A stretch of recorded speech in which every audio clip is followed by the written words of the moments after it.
Open world MMORPGs provide you the freedom to occupy a world without limits. Players can explore massive, detailed worlds at their own pace, find hidden secrets, dungeons with lore-rich environments adding to the sense of adventure. MMO worlds, especially open worlds, are full of real players making every experience unique. Many of these games have evolving world events, seasonal updates, and expansions to keep things fresh. But deciding on a game to dedicate yourself to can be difficult, which is what I'm here today to help you with. I want to provide you with several outstanding open world MMORPGs to delve into, games that will leave you speechless and wanting more. But before that, I want to take a moment here to introduce you all to today's sponsor, Once Human, an incredibly free-to-play friendly open world cross-platform RPG. There is absolutely no pay-to-win present in-game. Up until this point, the game has only been available on PC. I have played it on PC and I've had an egregious amount of fun with it, but the game is coming to mobile as well on April 23rd, fully replicating the original PC gameplay experience. Once Human is a post-apocalyptic RPG with horror themes. You can play with other players in an enormous open world. You can craft food, tools, and weapons in an effort to survive. You have the freedom to play however you want, at whatever rate best suits you. If you're into open world MMOs, the entire topic of this video, then you're gonna love Once Human, since it fully incorporates what open world MMOs do, and it does it well. For those of you that are interested, I also happen to have exclusive rewards for the PC players only. You can jump in now to start playing Once Human on Steam, seamlessly connecting with mobile and securing your special rewards. Click my link right now to pre-register and receive exclusive gold cosmetics and enter the lucky draw. Final Fantasy XIV is one of the best story-driven MMORPGs with deep lore and cinematic storytelling. It features frequent updates and expansions that keep the game fresh. It has arguably some of the most engaging PvE content, dungeons, raids, trials, and an incredibly welcoming community. There is a very flexible class system present. One character can play every job. It utilizes tab target combat with some of the best special effects in the genre. It's also pay to play, requiring you pay a monthly subscription fee. Final Fantasy XIV is best for players who love story-driven MMOs with strong PvE and community elements. The Elder Scrolls Online features an expansive open world set in Tamriel, full of lore and exploration, tied into the larger Elder Scrolls intellectual property. It features action-oriented combat with dodging, blocking, and real-time skill execution. No strict class restrictions. You have the freedom to build unique characters, especially when it comes to gearing them, allowing for some significant class depth and complexity. It has strong solo and cooperative PvE with optional large-scale PvP for players so inclined. Regular DLCs and expansions keeping the world fresh, many of which expand on some of the most popular regions in the franchise. ESO is buy to play, requiring you purchase the base game but requires no subscription fee. The Elder Scrolls Online is best for Elder Scrolls fans, for solo-friendly players, and those who enjoy story-driven quests and zones.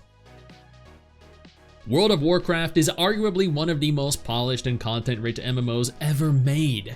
As someone who has been playing it since 2008, let me tell you, this game has had its ups and downs, but there's no contesting that right now in 2025, this is perhaps the best it has been since Wrath of the Lich King, with a variety of versions available. It features one of the largest worlds ever created, with years of expansions and lore, a wide variety of PvE, dungeons, raids, world events, and PvP options, battlegrounds, arenas, and open world PvP zones. It has an incredibly strong community with guilds, role-playing, and social events, along with the largest MMO world-first raiding scene. One of its greatest selling points is its accessibility for both casual and hardcore players, utilizing the best tab target combat system in the genre. It is also pay to play, requiring you pay a monthly subscription fee. World of Warcraft is best for MMO veterans or newcomers looking for a classic, well-rounded experience. Guild Wars 2 features what can only be described as the most unique world style in the genre, with dynamic open world events instead of traditional questing.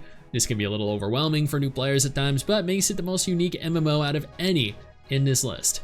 It has an incredibly unique combat system, allowing you to equip multiple weapons and weapon types, completely altering the foundation of your character and its combat style, with dodge mechanics and action-based gameplay. There's no real gear grind necessarily, skill matters more than stats, which is rare to say. While implementing quite the extensive selection of PvE options, it also features ridiculous large-scale world v world PvP battles. There's also absolutely no subscription required. The base game is free with purchasable expansions. Guild Wars 2 is best for players that dislike traditional questing and prefer action-oriented combat and PvP. Black Desert Online isn't just open world, it's a sandbox MMO, one of the very small number of games utilizing this specific world style. Many players argue that it has the best MMO combat system, fast, fluid, and skill-based, and it does. Better than Blade and Soul, better than the Elder Scrolls Online. A decade later, it is still the best the genre has to offer. It has a gorgeous open world with realistic weather and graphics, a very deep crafting, trading, and life skilling system that many players spend more time in than any other activity. There is no level cap, meaning that there is always something to grind for. There is a fully player-driven economy with large-scale PvP, node wars, sieges. BDO is buy to play, requiring you purchase the base game but requires no subscription fee. Black Desert Online is best for players that love fast action combat, grinding, and an open-ended sandbox world. Star Wars: The Old Republic is one of the best MMORPGs for story lovers. Every class has a unique storyline. Every action has an impact on your story. Who lives, who dies. It has fully voice-acted quests with BioWare-style choices, providing a narrative unlike any other in the genre. There are diverse PvE raids, PvP battlegrounds, and space combat, along with entirely different worlds to explore. Not just zones, not just a single world, plural. You can play as a Jedi, a Sith, a bounty hunter, and more. It is completely free to play with paid expansions. Star Wars: The Old Republic is best for Star Wars fans and players who love strong RPG storytelling. Lost Ark is the only top-down isometric MMO in this list. It is also the only hybrid MMORPG with fast, highly satisfying combat.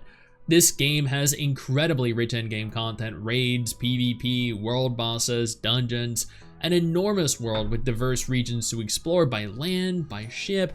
It is absolutely stunning, probably the most beautiful MMO after Black Desert Online. It is entirely free to play with no expansions necessary. Lost Ark is best for fans of ARPGs like Diablo, who also happen to enjoy MMORPG elements. So, which MMO should you play? For story and roleplay, you have Final Fantasy XIV, The Elder Scrolls Online, Star Wars: The Old Republic. For PvP and action combat, you have Black Desert Online, Guild Wars 2, Lost Ark. For sandbox and player-driven gameplay, you have pretty much Black Desert Online. For that classic MMO feel, you have World of Warcraft, maybe Guild Wars 2. For nostalgia, you have WoW Classic. You're welcome.